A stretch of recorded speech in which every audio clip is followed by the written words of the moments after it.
அகிலத்தின் அன்பான சொந்தங்களுக்கு இனிய வணக்கம். இன்று இலங்கையின் தலைப்புச் செய்திகள். ஜனாதிபதி அன்றுகுமார திஸ்ஸநாயக்கா நேற்றைய தினம் இலங்கையின் பாதுகாப்பு அமைச்சராக பதவியேற்றுக் கொண்டுள்ளார். அங்குரியகுட பாதுகாப்பு படை தலைமையகத்தில் அமைந்துள்ள பாதுகாப்பு அமைச்சில் இந்த பதவியேற்பு வைபவம் இடம்பெற்றுள்ளது. இதன்போது அனைத்து அரசு ஊழியர்களையும் ஒரே நோக்கத்துடன் செயற்படுமாறும் எமது தாயகத்தை சிறந்த நாடாக மாற்ற ஒன்றிணையுமாறும் அழைப்பு விடுப்பதாக ஜனாதிபதி அன்றுகுமார திஸ்ஸநாயக்கா தெரிவித்துள்ளார். அதன் பின்னர் முப்படைகளின் தளபதிகள் மற்றும் பாதுகாப்பு அமைச்சின் தலைவர்களுடன் பாதுகாப்பு அமைச்சின் தற்போதைய செயற்பாடுகள் மற்றும் எதிர்கால செயற்பாடுகள் தொடர்பில் ஜனாதிபதி கலந்துரையாடியுள்ளார். நாட்டை முன்னோக்கி கொண்டு செல்வதற்கு முப்படையினருடைய ஒத்துழைப்பு மிகவும் அவசியம் என்றும் அவர் இராணுவ தளபதிகள் மத்தியில் தெரிவித்துள்ளார். அடுத்து வரும் 3 நாட்களில் நாட்டின் வானிலையில் மிகப்பெரிய மாற்றங்கள் குறித்து வளிமண்டல திணைக்களம் பொதுமக்களுக்கு எச்சரிக்கை விடுத்துள்ளது. நவம்பர் 23ஆம் தேதியளவில் தென்கிழக்கு வங்காள விரிகுடா கடற்பரப்புகளுக்கு மேலாக ஒரு குறைந்த காற்றழுத்த பிரதேசம் விரித்தியடையக்கூடிய சாத்தியம் காணப்படுவதாக வளிமண்டல திணைக்களம் எதிர்கூறியுள்ளது. அதன் பின்னர் அடுத்த 2 நாட்களில் அது தென்மேற்கு வங்காள விரிகுடா கடற்பரப்புகளுக்கு மேலாக ஒரு தாழ்முகமாக வலுவடையக்கூடிய சாத்தியம் காணப்படுகின்றது. இடியுடன் கூடிய மழை பெய்யும் வேளைகளில் அப்பிரதேசங்களில் தற்காலிகமாக பலத்த காற்று வீசக்கூடும்.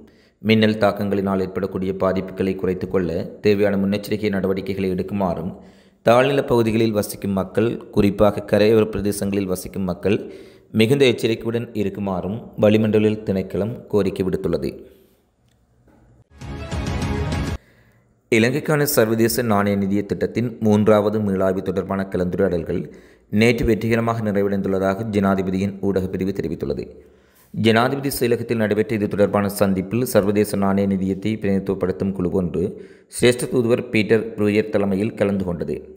இக்கூட்டத்தின் போது சர்வதேச நாணய நிதியத்திற்கும் இலங்கை அரசாங்கத்துக்கும் இடையிலான 3வது மீளாய்வு தொடர்பாக கலந்துரையாடல்கள் வெற்றிகரமாக முடிவடைந்ததாக ஜனாதிபதி ஊடகப் பிரிவு குறிப்பிட்டுள்ளது. சர்வதேச நாணய நிதியம் இலங்கையின் தற்போதைய மாற்றங்கள் குறித்து அவதானம் செலுத்தி வருவதாகவும் இந்த மாற்றங்கள் நாட்டின் நிர்வாகத்திற்கும் வளர்ச்சிக்கும் ஆரோக்கியமானதாக அமையும் என்றும் தெரிவித்துள்ளதாக கூறப்பட்டுள்ளது. எதிர்வரும் பண்டிகை காலங்களில் அத்தியாவசிய உணவுப் பொருட்களுக்கு தட்டுப்பாடு ஏற்படாதென விவசாயத்துறை அமைச்சர் கே.டி. லால்கந்த தெரிவித்துள்ளார். விவசாய அமைச்சின் காரியாலயத்தில் நடைபெற்ற செய்தியாளர் சந்திப்பின் போதே அவர் மேற்கண்டவாறு குறிப்பிட்டார். அத்தியாவசிய உணவுப் பொருட்களின் விலை குறித்து உரிய நடவடிக்கை எடுக்கப்படும். அத்தியாவசிய உணவுப் பொருட்களை அதிக விலைக்கு விற்கும் வர்த்தகர்கள் மீது நுகர்வோர் அதிகார சபை கடுமையான நடவடிக்கை எடுப்பதற்கு உத்தரவிட்டுள்ளதாக அவர் தெரிவித்துள்ளார்.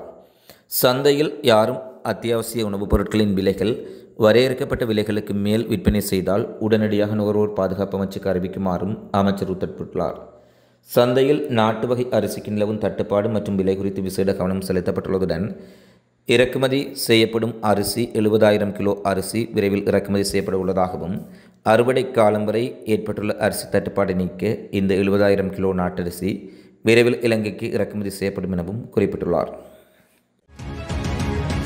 மின்சார கட்டண திருத்தம் தொடர்பான அறிக்கையினை இலங்கை மின்சார சபை இன்று வரை சமர்ப்பிக்காத நிலையில் மின்சார கட்டண திருத்தம் தொடர்பான இறுதி தீர்மானத்தை இந்த வருடம் அறிவிக்க முடியாதென அந்த ஆணைக்குழு குறிப்பிட்டுள்ளது.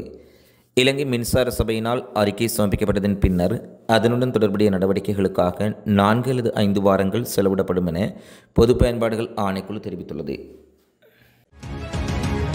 நாடளாவிய ரீதியில் தற்போது நிலவி வரும் கடுமையான மழையுடனான காலநிலை காரணமாக ஏற்பட்ட வெள்ளத்தினால் வடமாகாணத்தில் யாழ்ப்பாண பிரதேசம் பாரிய அளவில் பாதிக்கப்பட்டுள்ளதாக அனர்த்த முகாமைத்துவ நிலையம் தெரிவித்துள்ளது. குறிப்பாக யாழ்ப்பாண மாவட்டத்தின் அனர்த்த முகாமைத்துவ பிரிவின் பணிப்பாளர் சூரியராயா தெரிவித்துள்ளதாவது, குறித்த அனர்த்தத்தினால் யாழ்ப்பாணத்தில் 1492 குடும்பங்களைச் சேர்ந்த 5591 பேர் பாதிக்கப்பட்டுள்ளதாகவும் பலர் தங்களுடைய வீடுகளுக்குள் வெள்ளம் பூந்த காரணத்தினால் அருகாமையில் உள்ள பாடசாலைகளில் நலன்புற நிலையங்களில் தங்க வைக்கப்பட்டுள்ளதாக குறிப்பிட்டுள்ளார். உயிர்த்த ஞாயிறு தாக்குதல் தொடர்பாக குற்றப்புலனாய்வு திணைக்களத்தில் வாக்குமூலம் வழங்குவதற்காக குற்றப்புலனாய்வு திணைக்களத்தில் பிள்ளையான் எனப்படும் முன்னாள் ராஜாங்க அமைச்சர் சிவனேஸ்வரி சந்திரகாந்தன் நேற்றைய தினம் முன்னிலையாக இருந்தார். சிவனேஸ்வரி சந்திரகாந்தனிடம் சுமார் 7 மணித்தியாலங்கள் சிஐடி வாக்குமூலம் பெற்றிருப்பதாக கூறப்பட்டுள்ளது. உயிர்த்த ஞாயிறு தாக்குதல் தொடர்பில் பிள்ளையான் தொடர்பு பெற்றிருப்பதாக பிள்ளையானினுடைய பிரத்யேக செயலாளர் பிரிட்டனை தலைமையகமாக கொண்ட சேனல் போர் ஊடகத்துக்கு தெரிவித்த நேர்காணலை அடுத்து பிள்ளையான் மீதான சந்தேகத்தின் அடிப்படையில் இந்த வாக்குமூலம் பெறப்பட்டிருப்பதாக குற்றப்புலனாய்வு திணைக்களம் தெரிவித்துள்ளது. அனுரகுமார திஸ்ஸநாயக்கா தலைமையிலான புதிய தேசிய மக்கள் சக்தி அரசாங்கம் இறந்தவர்களை நினைவு கூறுகின்ற செயற்பாடுகளுக்கு தடை விதிக்காது உரிமைகளை மதித்து அரசியல் அமைப்பினூடாக வழங்கப்பட்டுள்ள உரிமையை மதிப்பார்கள் என சம்பூர் ஆலங்குளம் மாவீரர் துயிலுமுள்ள நினைவேந்தல் ஏற்பாட்டுக் குழுவின் தலைவர் கந்தையா பன்வர்சன் தெரிவித்துள்ளார்.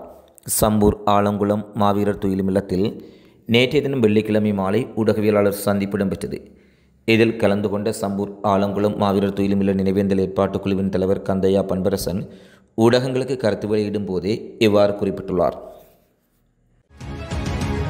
ஐக்கிய நாடுகளின் பொதுச்சபையினால் சர்வதேச வர்த்தக சட்டத்திற்கான ஐக்கிய நாடுகளின் ஆணைக்குழுவிற்கு தெரிவு செய்யப்பட்ட 31 உறுப்பினர்களில் இலங்கையும் ஒன்றாக தெரிவு செய்யப்பட்டுள்ளதாக இலங்கையின் வெளிநாட்டு அலுவல்கள் அமைச்சு தெரிவித்துள்ளது.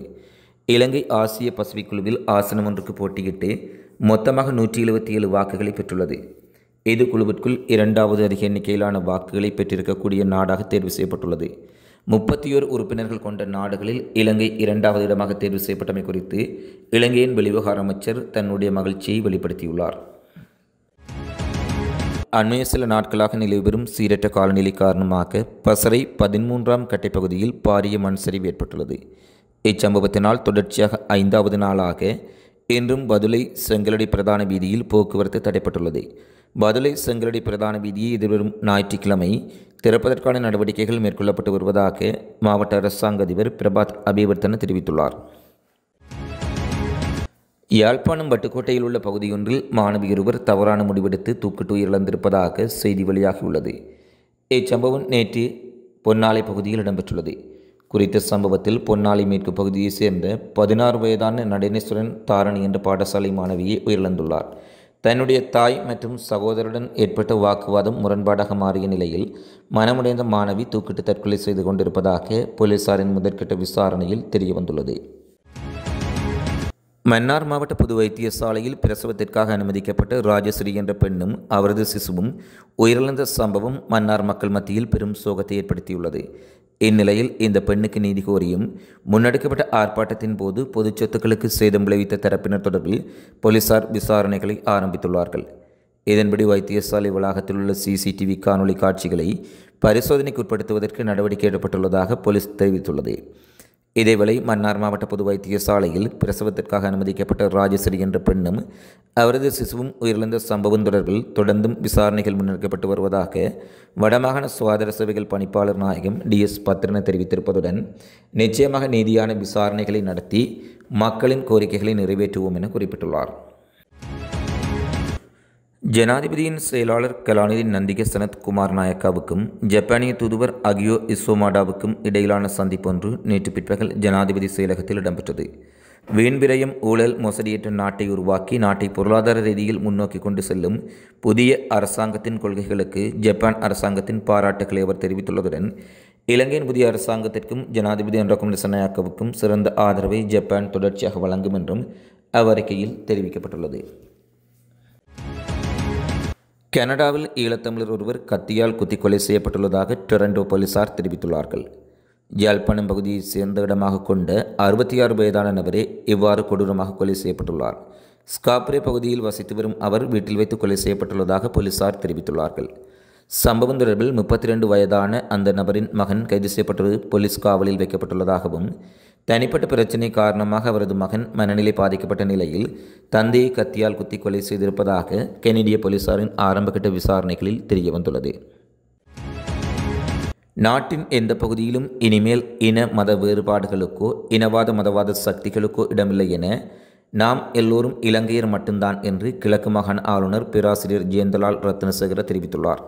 நடந்து முடிந்த நாடாளுமன்ற தேர்தலில் தமிழர்கள், முஸ்லிம்கள் எல்லோரும் ஒற்றுமையாக வாக்களித்து வெற்றியமைக்கு வழங்கியுள்ளார்கள் என்று அவர் குறிப்பிட்டுள்ளார். மட்டக்களப்பில் நேற்றைய தினம் இடம்பெற்ற நிகழ்வொன்றில் கலந்து கொண்டவர் தெரிவிக்கையில் மூவின மக்களும் இணைந்து இந்த நாட்டை கட்டியெழுப்ப வேண்டும் என்று அனைவருக்கும் கோரிக்கை விடுத்துள்ளார். இத்துடன் இலங்கையின் இன்றைய பிரதான தலைப்புச் செய்திகள் நிறைவடைகின்றன. தொடர்ந்தும் இலங்கை செய்திகளை உடனுக்குடன் அறிந்து கொள்ள அகில ஊடகத்தோடு இணைந்திருங்கள். இந்த காணொளி பதிவு தொடர்பிலான உங்களது மதிப்பான கருத்துக்களை தவறாமல் கமெண்ட்ஸில் பதிவிடுங்கள். மீண்டும் ஒரு காணொளியில் சந்திப்போம். நன்றி, வணக்கம்.